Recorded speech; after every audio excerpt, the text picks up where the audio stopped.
Muito bem, nós demoramos um pouquinho porque hoje nós temos um número bastante elevado de pessoas. Eu agradeço a todos vocês por estarem aqui no estúdio da Rádio Difusora nessa homenagem à família Vendramini. Meu agradecimento especial a Djanira, ao seu Antônio, Luiz Carlos, Geralda, Antônio, Maria Clara e Daniela. Esqueci alguém? Muito obrigada pela presença. Hoje chegamos à homenagem de número 570 do Itália Canta. Este quadro elaborado pelo saudoso Dr. Tobias Musaiel. O Itália Canta é uma parceria entre Rádio Difusora, Jornal de Jundiaí e Círculo Italiano. A pesquisa histórica é feita pelo nosso companheiro Rolando Giarola.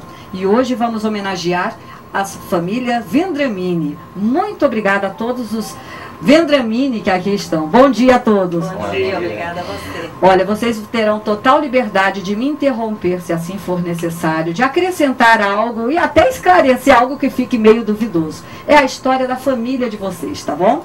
Então vamos lá.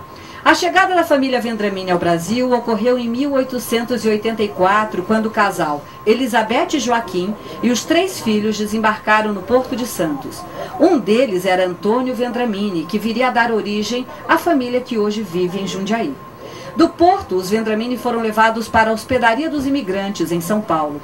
Em seguida foram trabalhar na Lavoura do Café, em um vilarejo conhecido como Banharão, em Jaú.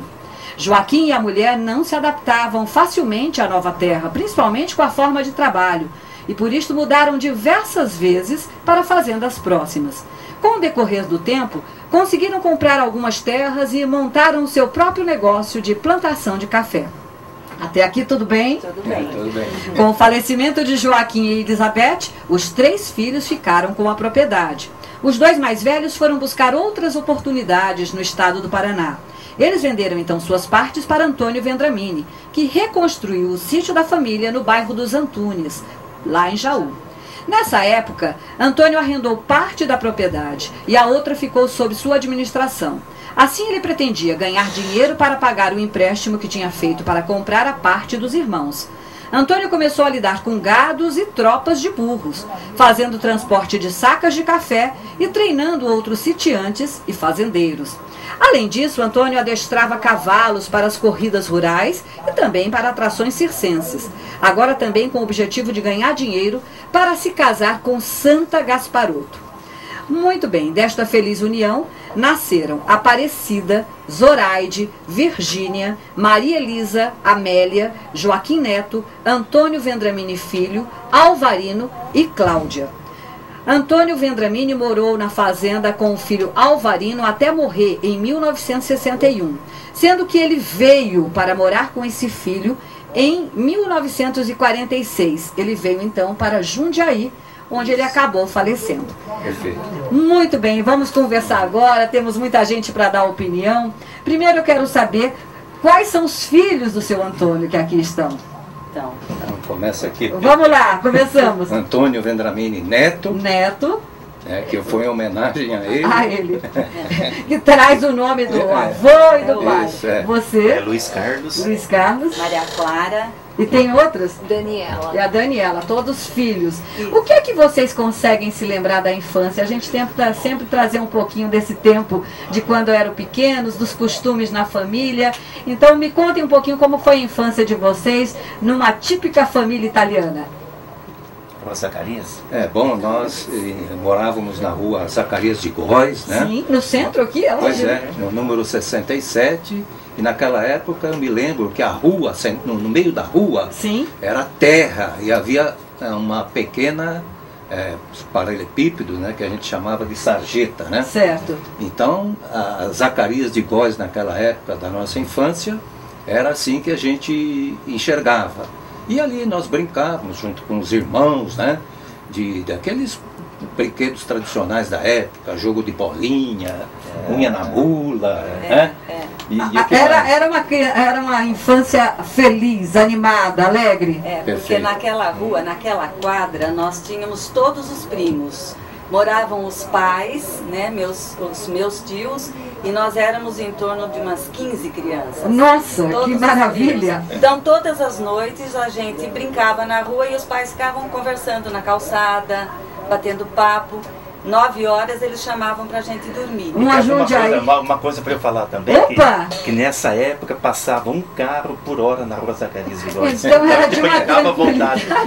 Uma Jundiaí que não... Uma Zacarias de Góes que não é mais assim, mudou totalmente, sim, né? Mudou muito, né? Agora, você disse que brincava à vontade e às 9 horas eram chamados. Também era uma chamada e todo mundo pra dentro.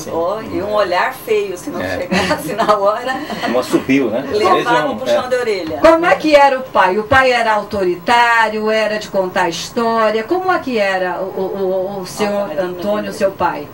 Não, na verdade, meu pai era o Alvarino, Alvarino, né? Filho desculpe, do filho Antônio. Do Antônio, né? O Vavô, é que você é neto, me perdoe. Então, eu, na verdade, eu habitava o mesmo quarto do meu avô, quando Sim. era garoto, né? E ali, essas histórias que eu passei aqui para vocês... Foi o avô que contou? Foi o avô que contou para mim, né? E quando eu era garoto, fiquei ouvindo essas coisas todas e fui guardando na memória. Certo. Né? E até os dias de hoje... E ele era falante? Ele não era muito falante, acho que com outras pessoas, né? Mas comigo ali, na intimidade ali do quarto, né? Ele colocava para fora, assim, bastante histórias que a gente nem imaginava que aconteceu com ele. Sim. É o caso que ele dizia aí, que ele treinava animais para shows de circo e tal, uma coisa que a gente desconhecia totalmente. Isso, era um outro né? mundo para você. Era um outro mundo, né? Então essas são algumas histórias do avô. Certo. Né? Do avô Antônio, né? O avô Antônio, quando veio para Jundiaí, aí ele já não exercia nenhum trabalho? Não. Ele já veio embora, né? Sim. E o meu pai, na verdade, quis sair daquela vida rural, né? Para vir aqui para Jundiaí, onde já tinham outros parentes, não é mesmo? Que já estavam aqui. Então a família foi vindo para a e foi aglomerando tudo na rua Zacarias de Góes, como falou a Maria Clara. Né? Agora vamos falar, agora a Maria Clara vai me contar. E a mesa? Era uma mesa farta, porque o italiano gosta de comer e comer bem, né? Então, na época, porque ele morou durante muito tempo lá em Jaú, né? Em Banharão, no distrito de lá. Então, naquela época lá, as coisas eram diferentes mesmo, né? Tinha essa mesa farta, com muita coisa feita em casa. E a gente se lembra, assim, das comidas, dos pães, enfim, tudo era feito em casa. Agora, aqui em Jundiaí, a casa não era tão grande, mas nós nos reuníamos muito, porque como todos os primos moravam por ali, e todo mundo era muito amigo, um ajudava o outro. Nós tivemos, assim, dificuldades com alguns irmãos. Sim. Então todos se reuniam e ajudavam aquele que estava precisando. Que isso também não tem nos dias de hoje. Então esse laço familiar se estendia a assuntos também de ajuda. Sem dúvida, não só financeira, mas também assim... Aconselhamento e ajuda física mesmo, né? Um ajudava o outro, não precisava na casa. Sabe que nós temos tido muitas famílias. Essa é a família de número 570 e cada uma traz um traço diferente. Você hoje está ressaltando essa ajuda, essa solidariedade que vocês praticavam entre si, né? Nós tivemos uma tia cujo marido morreu e ela estava esperando o 7º filho, né, tia Aurora? E daí nossos pais, nosso pai e nossos tios, se reuniam aos sábados e domingos e construíram a casa para ela. Cada um na sua especificidade. Um sabia fazer coisas com madeira, o outro com pedreiro, o outro encanamento e tal. Então, sábado e domingo eles se reuniam e fizeram a casa, onde ela mora até hoje. Que maravilha, que maravilha. Bom, vocês estão me contando alguns detalhes, é lógico que vocês devem ter inúmeras histórias para nos contar. E o vinho? Não falamos ainda do vinho, sempre presente na família? Então, você disse da mesa farta. Sim. Eu, desde criança, eu comento isso com todo mundo. Acho que com 1 ou 2 anos, a gente sempre tomou vinho.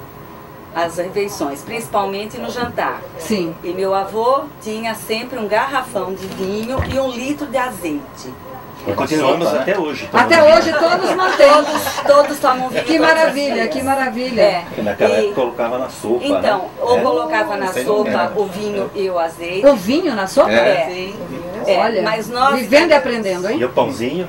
Pãozinho. Mas quando criança, Eu não sei se você não se lembra, mas nós tínhamos aquela garrafinha de Guaraná Antártica, que era a caçulinha que chamava. Sim. Então eles colocavam um bico de borracha e colocavam vinho com água. Desde 1 ano e pouco a gente tomava vinho. A criançada já era logo cedo acostumada ao vinho.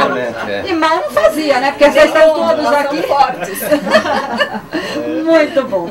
Gente, eu não sei se falta contar alguma coisa, se tem mais algum relato interessante. Eu tenho certeza que se a gente ficasse aqui horas, iriam surgindo inúmeras histórias, né? Sem dúvida. Mas eu quero desde já fazer uma homenagem a vocês, dizer que é muito bom tê-los na nossa cidade, que foi uma feliz ideia de vocês virem, saírem lá do Banharão, lá de Jaú e virem para Jundiaí. Vocês com certeza só contribuíram para que a cidade fosse o que é hoje, essa Jundiaí que a gente gosta de viver. Em homenagem então à família Vendramini, nós vamos ouvir com Andrea Bocelli, Matinata.